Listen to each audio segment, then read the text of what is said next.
Hey, welcome back. I'm Vivek Bindra. I'm an international motivational speaker, leadership consultant and a CEO coach. बड़ी excitement के साथ आज वापस आया हूं। आप लोग नीचे बहुत क्वेश्चन करते हैं, आपके क्वेश्चन देख के उत्साह बढ़ता है, मैं नया वीडियो बना देता हूं। It's an answer to your another question. एक एंटरप्रेन्योर को एक बड़े बिजनेस की तरह उसको एक कॉर्पोरेट कंग्लोमरेट में कैसे कन्वर्ट किया जाए। एसएमई हैं आप या आप एक ग्रोइंग कॉर्पोरेट हैं, अगर प्रोफेशनल ग्रोथ का सपना देखते हैं और ऑर्गेनाइजेशन को स्केल अप करना चाहते हैं तो आज फॉर्मूला देने वाला हूं अपने award winning content leadership funnel से। आज एक ऑर्गेनाइजेशन की सस्टेनेबिलिटी इंपॉर्टेंट है, स्केलेबिलिटी और भी इंपॉर्टेंट है। इधर सस्टेनेबिलिटी फिर स्केलेबिलिटी, तो किस तरह you go upward spiral of growth. जैसा कि मैंने बताया, जो मॉडल मैं शेयर कर रहा हूं अवार्ड विनिंग कंटेंट है ऑन लीडरशिप फनल। इसके ऊपर मेरा एक 6 मंथ्स का डिस्टेंस लर्निंग प्रोग्राम भी हो रहा है, जिसमें हम हैंड होल्डिंग करते हैं एंटरप्रेन्योर्स को, उनको सिखाते हैं बिजनेस को कैसे बड़ा करें। पूरा वीडियो देखिएगा।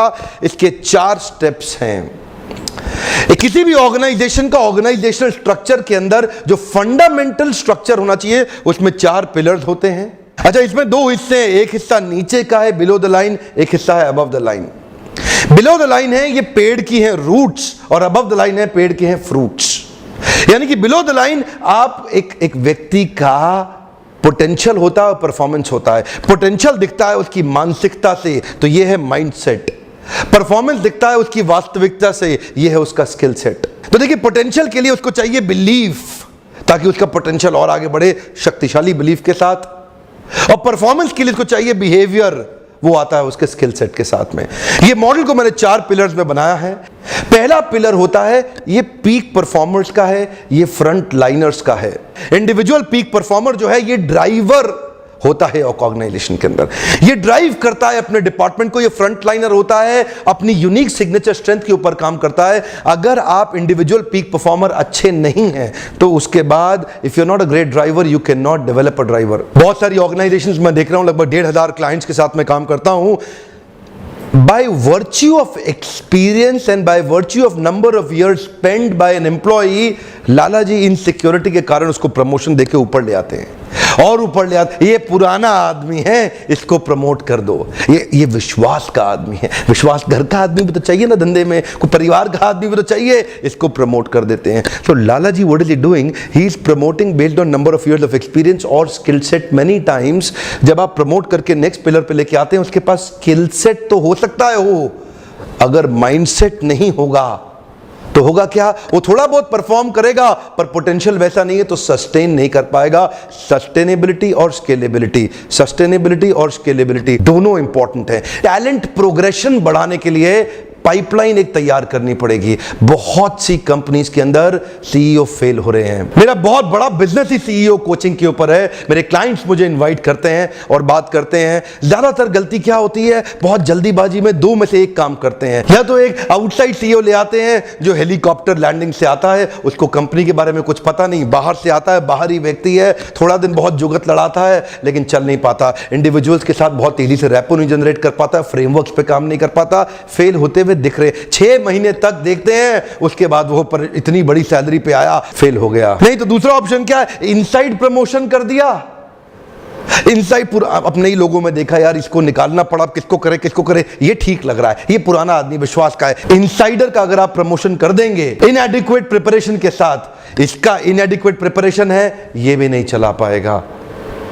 CEO is not about strategy sir, CEO is also about strategy and execution। मेरा execution excellence का आपने वीडियो जरूर देखा होगा, अगर नहीं देखा तो जरूर देख लीजिए। अच्छा, वो हेलीकॉप्टर लैंडिंग से आया इसलिए विफल हुआ, ये inadequate प्रिपरेशन से आया इसलिए विफल हुआ। आज लीडरशिप फनल में हम यही बात करेंगे कि टैलेंट प्रोग्रेशन होगा कैसे। एक्चुअली ये जो सक्सेशन का प्रोसेस है ये रिप्लेसमेंट का प्रोसेस नहीं है। आज भी छोटी ऑर्गेनाइजेशन रिप्लेसमेंट के माइंडसेट से इसकी जगह इसको लगा देते हैं, ऐसा नहीं होता।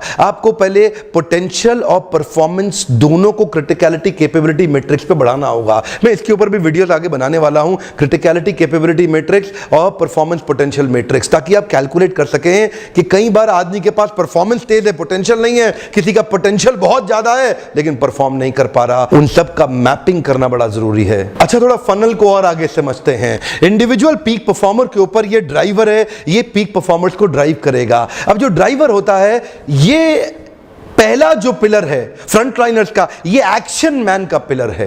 ये एक्शन मैन का पिलर है। ये लोगों को कंटिन्यूअस हार्डवर्क, फंडामेंटल फ्रेमवर्क जो ऑर्गेनाइजेशन का है, उसके मैं कुछ फंडामेंटल नेचर दे रहा हूं। अगर फ्रंटलाइनर एक्शन मैन नहीं हुए ना, और ये टॉप स्ट्रैटेजीज को अलाइन होकर के, बिल्कुल अलाइन होकर एग्जीक्यूट नहीं किए, फॉर एग्जांपल टॉप स्ट्रैटेजी जिस दिशा में जा रही है, इनको उस दिशा में बहुत तेज रन करना उस ऑर्गेनाइजेशन को, तो इनका काम है execution on alignment of strategic maps. एक स्ट्रैटेजी का मैप बन गया ऑर्गेनाइजेशन का, ये कंटिन्यूअस एक्शन मैन की तरह डेडलाइन ड्रिवन प्रोजेक्ट्स पे काम करना, हार्डवर्क कंटिन्यूअस करना, एम्बिशियस रहना, ऑर्गेनाइजेशन की सारे गोल्स को डेडलाइन के अंदर अचीव करने का प्रयास करना। यहां पे जब आदमी आता है तो एक्शन मैन तो वो है ही, लेकिन अब वो नीचे से और गहरा हुआ उसका माइंडसेट पीपल मैन का डेवलप होगा। Who is the people man? अब वो टीम स्पिरिट के साथ, लोगों के साथ कनेक्ट करके उनके साथ परफॉर्मेंस को मैक्सिमाइज करेगा। आपने मेरा वीडियो देखा है 3 step to impress and convince anyone. अगर कनेक्ट कर जाओ, थोड़ा कन्वे करो, सामने वाला इतना कन्विंस। अगर आप डिस्कनेक्ट होगा, इतना कन्वे करो, सामने वाला बिल्कुल कन्विंस नहीं है। लोग ऑर्गेनाइजेशन नहीं छोड़ते, लोग अपने बॉसेस को छोड़ते हैं। यहां पे पीपल स्किल होना बड़ा जरूरी है। He is actually driving the peak performers, he is the driver of drivers. तो ये जो driving of the peak performers हो रहा है, यहां पे पीपल स्किल आना, ही द पीपल्स मैन। तो यहां action, ambition, goals, deadlines, targets, achievements, लेकिन इधर क्या है? इधर है cooperation, collaboration, emotions, feelings, togetherness, bonding. इधर थोड़ा एक्स्ट्रा एलिमेंट आएगा मिल बांट के काम कराने का। यहां पे अचीवर होगा अगर, लेकिन लोगों के साथ काम कराने का वो स्किल सेट जो होता है पीपल स्किल वाला, टेक्निकल और मैनेजरियल स्किल से पीपल स्किल पे आने की जो क्षमता वो डेवलप नहीं किया, तो ये अपने ही तरीके से काम करेगा। और ये बार बार क्या करेगा? तू नहीं कर पाएगा, मैं करके दिखाता हूं। ये बार बार क्या करेगा? अरे तुझसे हो नहीं रहा ना, देख मैं करके दिखाता हूं। तो बार बार ये खुद ही करने लगेगा। बहुत से मैंने बॉसेस को देखा, वो अपने जूनियर्स का काम खुद ही करने लग जाते हैं, उनको अपने जूनियर्स को डेवलप नहीं कर पाते, क्योंकि वो परफॉर्मर खुद थे, वो खुद अच्छा काम किया है उन्होंने, इसलिए वो खुद ही करते रहते हैं जीवन भर। अब लोगों से कराने का जो वो स्किल सेट और माइंडसेट है, वो उसको यहां लेके आता है। ये जो जल्दीबाजी की प्रमोशन है, ये खतरनाक होती है ऑर्गेनाइजेशन में। दोनों चीजें डेवलप होनी जरूरी है, स्किल सेट और माइंडसेट। ये अलग ही पिलर है। ये पिलर है प्रोसेस मैन का। ये था एक्शन मैन, ये था पीपल मैन, ये है प्रोसेस मैन। ये पिलर मोस्टली 50, 100, 150, 200 करोड़ तक की ऑर्गेनाइजेशंस में भी मिसिंग दिखाई पड़ती हैं। ये पिलर कैसे मिसिंग दिखता है? ऑर्गेनाइजेशन में जब भी कोई क्राइसिस आएगा, ये उसके अगेंस्ट प्रोसेस तैयार कर देगा। ऑर्गेनाइजेशन में जब भी कोई चैलेंज आएगा, ये वो चैलेंज रिपीट ना हो तो रिपीटेबल एक प्रोसेस डेवलप कर देगा। प्रोसेस मैन का काम क्या है? ये सिस्टम्स पे काम करेगा, ये फ्रेमवर्क्स पे काम करेगा, ये पॉलिसीज पे काम करेगा, ये डेटा पे काम करेगा, ये एनालिटिक्स पे काम करेगा, ये स्ट्रक्चर्स पे काम करेगा। ये एक कल्चरल शिफ्ट लेकर के आएगा, cultural change over, make over लेकर के आएगा, ताकि ऑर्गेनाइजेशन की स्केलेबिलिटी पे काम किया जा सके। यहां तक ऑर्गेनाइजेशन की प्रॉफिटेबिलिटी रहेगी, लेकिन स्केलेबिलिटी ये पिलर खड़ा करता है। ये पिलर वो प्रोसेसेस को डेवलप करेगा जिससे ऑर्गेनाइजेशन में हम रिपीटेबल चीजें ला सके। हर एक चीज को स्केल अप करने की जरूरत भी नहीं होती है। कहीं पे टेक्नोलॉजी स्केल अप करने से काम चलता है, कहीं पे ज्योग्राफी और रीजन को स्केल अप करना पड़ता है, किधर कस्टमर एक्विजिशन बेस को स्केल अप करना है, ये बताएगा आपको कैसे करना है। फॉर्मूला समझिए, price of promotion is potential and performance.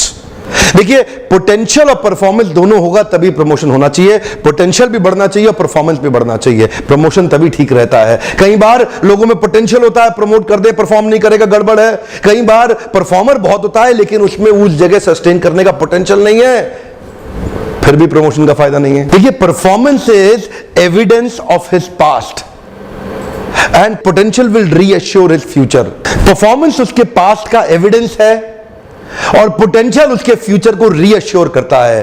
पीछे आपने देखा, अच्छा काम किया, वेरी गुड परफॉर्मेंस। अब आपने उसका स्किल विल मैट्रिक्स बनाया। स्किल विल मैट्रिक्स आपने मेरा वीडियो पहले जरूर देखा होगा, नहीं देखा तो मैं यहां पे आपको दे रहा हूं, डिस्क्रिप्शन में लिंक दे दूंगा, नहीं तो इधर क्लिक कर सकते हैं आप। स्किल विल मैट्रिक्स में हमने क्या देखा? जिसका स्किल भी हाई है, जिसका विल भी हाई है, उस आदमी में बहुत पोटेंशियल है।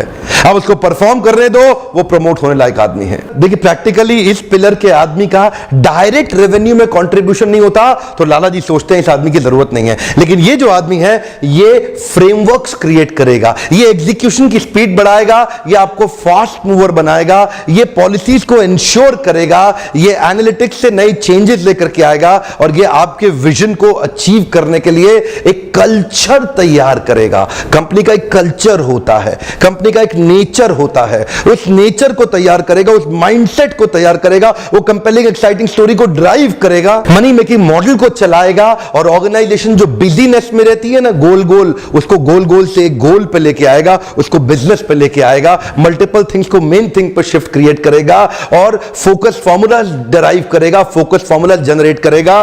पर समस्या क्या है, ये जो ऑर्गेनाइजेशनल लीडर है ना, अब क्योंकि ये पिलर वो रखता नहीं, थोड़ा महंगा पिलर है, तो वो सीधा नीचे आ जाता है। और ऑर्गेनाइजेशनल लीडर की एक समस्या है, इसकी समस्या क्या है, ये खुद ही सारी ऑर्गेनाइजेशन की स्ट्रैटेजी बनाएगा और फिर इनकी रिपोर्टिंग डायरेक्ट लेना शुरू करेगा और कभी कभी फिर इनके लेवल पे आके काम करना शुरू करेगा। जब तक ऑर्गेनाइजेशनल लीडर अपने काम, इसका मेन काम क्या है, इसके मेन काम दो ही है, एक है क्लैरिटी और दूसरा है एनर्जी। पहला है क्लैरिटी, इसको पता है इसके स्ट्रैटेजिक इंटरवेंशंस क्या है, इसको पता है अगला इनोवेशन कहां लाना है, इसको पता है इसकी कॉम्पिटिटिव एडवांटेज क्या है, इसको पता है इसकी कंपेलिंग एक्साइटिंग स्टोरी क्या है। ये ऑर्गेनाइजेशन को एक बड़ी दिशा, उसको डायरेक्शन देता है। ये ऑर्गेनाइजेशन का आइडिया मैन है। प्रोसेस मैन की जरूरत भी है, आइडिया मैन की जरूरत भी है। देखिए, action man, people man, process man और आइडिया मैन, ये चारों लोग मिलकर के एक ऑर्गेनाइजेशन को ड्राइव कर पाते हैं। आइडिया मैन का काम क्या है, ये नए आइडियाज लेके आएगा, नई ऑल्टरनेटिव क्रिएट करेगा, ये नई स्ट्रैटेजीज बिल्ड करेगा, इनोवेशन टेक्निक्स लेकर के आएगा, प्रोडक्ट में चेंज लेकर के आएगा और कंपनी में एनर्जी भरेगा कि पूरी कंपनी मिलकर उसको अचीव करे। पर समस्या क्या है, ये आइडिया लाने के बाद यहां उतर के खुद ही काम करने में लग जाता है। यही समस्या है, आज इतनी एसएमईज के लोग और कॉर्पोरेट्स मेरे ओपन हाउस वर्कशॉप्स में आ रहे हैं इस लीडरशिप फनल को अटेंड करने के लिए। ये लीडरशिप फनल एक अवार्ड विनिंग कंटेंट में क्यों बताता हूं, just because of this content we got an award called best leadership trainer in Asia. ये ऑर्गेनाइजेशन का स्ट्रक्चरल फ्रेमवर्क होना चाहिए। देखिए, स्ट्रक्चरल फ्रेमवर्क होता है हायरार्की के हिसाब से और फंक्शनल फ्रेमवर्क भी होता है, वो होता है कॉम्पिटेंसी के हिसाब से। कॉम्पिटेंसी आपकी ऑर्गेनाइजेशन की क्या है, अगर आप जानना चाहते हैं तो दो काम करिए। पहला काम, सब्सक्राइब करिए इस चैनल को और ये वीडियोस लगातार देखते रहिए। और दूसरा काम, अगर और अच्छे से करना है और कुछ क्वेश्चंस आपके हैं तो मुझसे आकर के मिलिए, लाइव वर्कशॉप में अपने ऊपर इन्वेस्ट करिए आप ऑर्गेनाइजेशन को अगर बड़ा करना चाहते हैं। एक डेटा में पढ़ रहा था, प्रधानमंत्री के एनकरेज करने के बाद लगभग 2 मिलियन स्टार्टअप्स आए पर सफल 200 भी नहीं ठीक से हो पाए। कारण क्या है, इनएडिक्वेट प्रिपरेशन के कारण एक स्टार्टअप स्केलेबिलिटी की तरफ जाने से पहले ही लूज कर जाता है, धंधा नीचे गिर जाता है। इनएडिक्वेट प्रिपरेशन बहुत बड़ा कारण है। इसी के लिए मैं आज एम्पावर करने के लिए लोगों को ये फ्री वीडियो देने का प्रयास कर रहा हूं, जितना कर सकता हूं उससे ज्यादा करने का प्रयास कर रहा हूं। लगभग 50 सेमिनार हर महीने में कर रहा हूं, बहुत तेज ट्रैवल कर रहा हूं, देश दुनिया भर, लेकिन बीच बीच में समय निकालता हूं, अपनी टीम के साथ एक वीडियो शूट करता हूं, आपको देता हूं। अगर आप डिटेल में अटेंड करना चाहते हैं, आप में से कई लोग आते हैं हमारे ओपन हाउस में, अब ट्रैफिक बहुत बढ़ रहा है। मैं विवेक बिंद्रा स्वयं आपको रेकमेंड करता हूं लीडरशिप प्रोग्राम के लिए, जो कि 6 महीने का प्रोग्राम है, जिस प्रोग्राम में आप पहले 3 दिन के लिए आके मुझसे मिलते हैं, उसके बाद 60th डे पे एक दिन के लिए दोबारा आके मिलते हैं, फिर 120 दिन के बाद 120th डे पे एक दिन दोबारा आके मिलते हैं और 180th डे तक असेसमेंट के बाद आपका एक सर्टिफिकेशन होता है लीडरशिप फनल पे। बाकी दिन आप घर से अटेंड करते हैं, हम आपको वीडियोस देते हैं, पॉडकास्ट देते हैं, सपोर्ट, इंप्लीमेंटेशन सपोर्ट देते हैं, व्हाट्सएप ग्रुप बनाते हैं, आपके साथ में एक ऑनलाइन कोच भी रहता है जो आपको टेलीफोनिक कोचिंग करके आपको सपोर्ट क्रिएट करके देगा।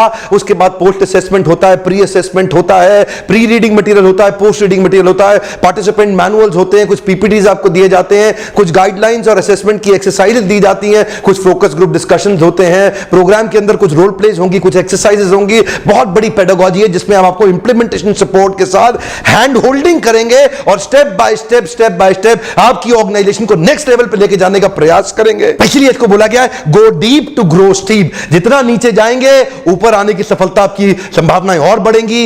अगर आप चाहते हैं आपको आरओआई मैक्सिमाइजेशन मिल जाए, and if you are looking for measurable and visible results, you should come and attend with me. Leadership funnel के प्रोग्राम में पार्टिसिपेंट्स कम होते हैं, मैं आपके साथ काफी समय इन्वेस्ट कर पाता हूं। साल भर में इसके बैचेस बहुत कम है, तो अगला बैच शुरू होने वाला है दिल्ली के अंदर अराउंड 16 जुलाई। लंबा प्रोसेस नहीं है, इस नंबर पे फोन करें और अभी अपने आप को रजिस्टर कराएं। देश दुनिया से लोग इसमें अटेंड करने के लिए आ रहे हैं, मेरे साथ आकर के टाइम इन्वेस्ट करें। लेकिन हो सकता है आप ना आ पाए, कोई बात नहीं, फ्री लर्निंग यूनिवर्सिटी मैं फिर भी डालूंगा, हमेशा डालूंगा, ताकि जो लोग फाइनेंशियली अफोर्ड नहीं कर पा रहे या जो लोग कहीं बहुत ही दूर के देश में और अटेंड नहीं कर पा रहे, वो फ्री लर्निंग यूनिवर्सिटी का लाभ जरूर लेते रहें, सब्सक्राइब करें ताकि आपको सारे वीडियो सबसे पहले मिले, बेल आइकॉन पे हिट करें। अगर आपको लगता है किसी एंटरप्रेन्योर को इस वीडियो से मदद होगी तो उस एंटरप्रेन्योर को जरूर शेयर कर दें। वीडियो देखने के लिए आपका बहुत बहुत धन्यवाद।